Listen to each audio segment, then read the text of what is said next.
Zoti Gogu, fjala për ju.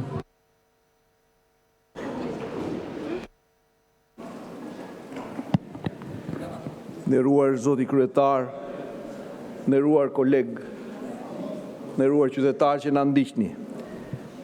Detyrova që të marr fjalën për shkak të këtij diskutimi në dukje procedurial, por që besoj që është i një rëndësie shumë të madhe, për shkak se duket qartë që bëhet fjalë për peshën e nënshkrimit të deputetit.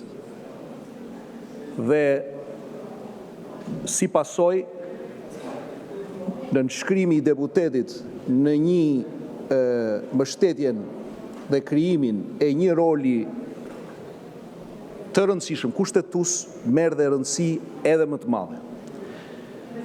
Për këtë arsye, i kuptoj shumë mirë të gjithë kolegët e opozitës, të cilët po bëjnë të njëjtën kërkesë dhe po e përsërisin në një mënyrë të përsëritur, që kanë të bëjnë me tërheqjen e nënshkrimit të tyre për rolin e avokatit popullit.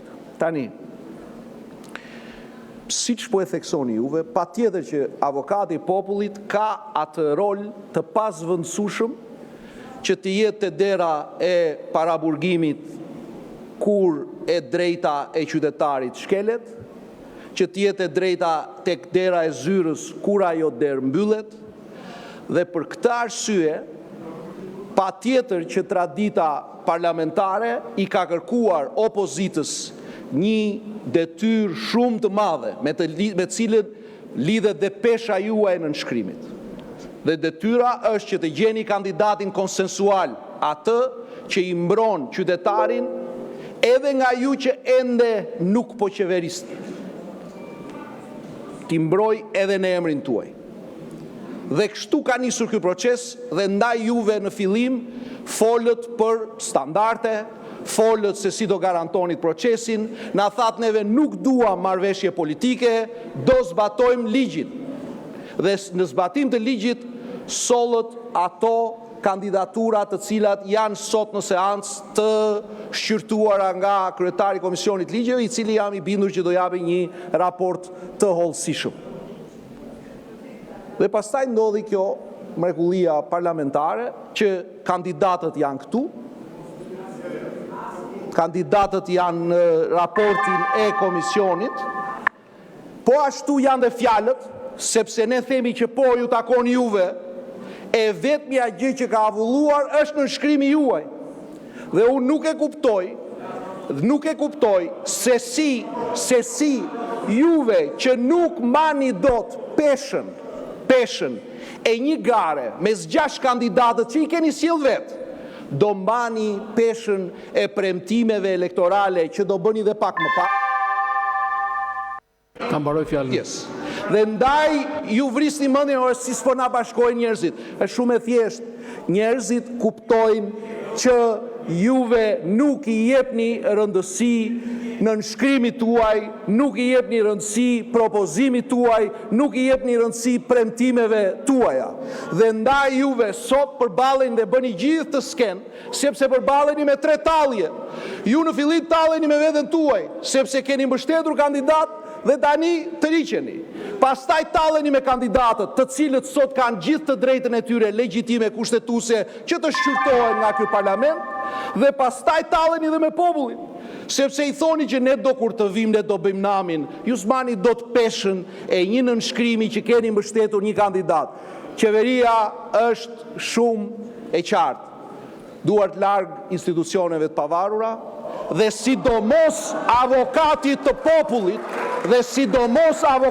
popullit, të cilin ju e keni sjell, dhe ne sot jemi të gatshëm t'ju marrim juve seriozisht, ata kandidat seriozisht dhe mbi të gjitha qytetarin shqiptar seriozisht.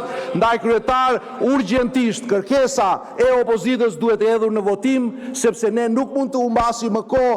Fjalët janë këtu, kandidatët janë aty, të hedhim urgjent në votim kërkesën e opozitës. Fjalën e ka zoti Arjan Ndoja, më pas zoti Redi Muçi. Faleminderit zoti kryetar, të nderuar koleg. Unë do flas vetëm për procedurën edhe pastaj ju vendimet merrni vetë.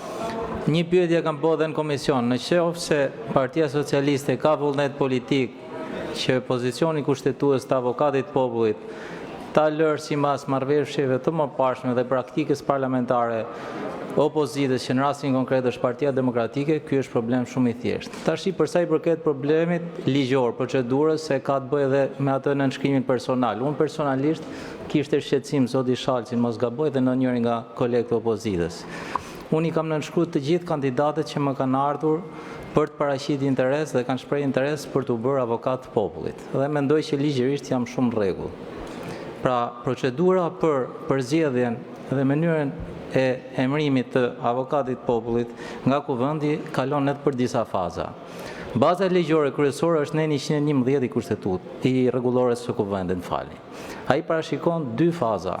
E para është ajo shprehja e interesit të kandidatuarve, të cilët kalojnë për të bërë dëgjesin publike në komision. Komisioni përkatës përgjegjës është komisioni për çështjet ligjore dhe administratën publike. Unë bëj pjesë dhe kam marrë pjesë aktivisht në çdo seancë bile. Në këtë rast jemi thelluar në diskutime. Faza e dytë pas dëgjesës publike është ajo që quhet ndryshe mbështetja. Dhe mbështetja ka të bëjë me faktin që një numër i caktuar deputetësh, të cilët duhet janë jo më pak se 28, i japin mbështetjen një kandidati për të ardhur dhe për të paraqitur në seancë plenare për votim. Tani ju ndodheni përpara një fakti. E para ka pasi qendrim ligjor të kryetarit të komisionit ton, i cili është tërheq nga ky qendrim dhe ka thonë që ne pas kemi zbatuar ligjin në seancën e fundit të komisionit për shqyrtimin e kësaj çështje, dhe thotë që një deputet mund të bëjë një nënshkrim. Kam përshtypjen që ata që janë juristë duhet t'i referohen dhe neni 60 të kësaj rregullore që flet për votimin e fshehtë. Dhe votimi i fshehtë ka të bëjë me personat.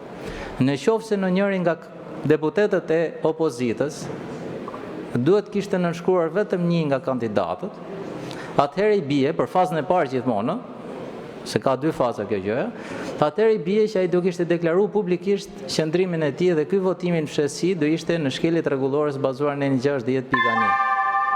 Kështu që ky është arsyetimi sepse ne deputetët e opozitës i kemi dhënë nënshkrimin çdo personi që ka ardhur dhe ka marrë pjesë në garë.